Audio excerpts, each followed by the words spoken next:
अस्सलाम वालेकुम वरहमतुल्लाहि वबरकातुहू। अल्हम्दुलिल्लाह कफ़ा व सलामुन अला इबादिहिल्लज़ीना इस्तफ़ा, अम्मा बाद। मोहतरम नाज़रीन किराम, कुर्बानी सवाल जवाब की नशिस्त में आप हजरात का इस्तकबाल है। आज की नशिस्त का मौजू है कि जानवर खरीद के लाए, उसके बाद पता चला कि ये हामिला है, इसके पेट में बच्चा है, तो क्या ऐसे जानवर की कुर्बानी कर सकते? गाभिन जानवर की कुर्बानी कर सकते? लोग ऐसे सवालात पूछते रहते हैं। बेहतर तो यही है कि न किया जाए, और अल्लाह ने ताकत दिया है तो दूसरा खरीद लें, लेकिन कुर्बानी कर सकते हैं, जायज है, उसका सबूत है। अबू सईद खुदरी रज़ियल्लाहु ताला अन्हु कहते हैं कि मैंने रसूलुल्लाह सल्लल्लाहु अलैहि वसल्लम से पेट में बच्चे के बारे में पूछा जो जानवर के पेट में है। सुनन नबी दाऊद किताब ज़हाया हदीस नंबर 2827, तो नबी सल्लल्लाहु अलैहि वसल्लम ने फरमाया कुलू व इन शिअ्तुम, अगर तुम चाहो तो खा लो।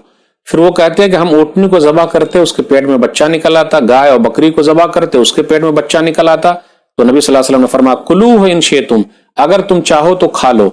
और कहा फ़इन्न ज़कातहु ज़कात उम्मिही, उनकी माँ को ज़बह जो कर दिए, बस इस बच्चे का ज़बह करना है, हो गया, कोई हरज की बात नहीं। तो इस्तेमाल करना चाहे, कुर्बानी करना चाहे तो कर सकते, लेकिन अच्छा ये रहेगा कि दूसरा जानवर खरीदने की ताकत है तो खरीद ले, लेकिन ये भी कर सकते, उसके लिए गुंजाइश है।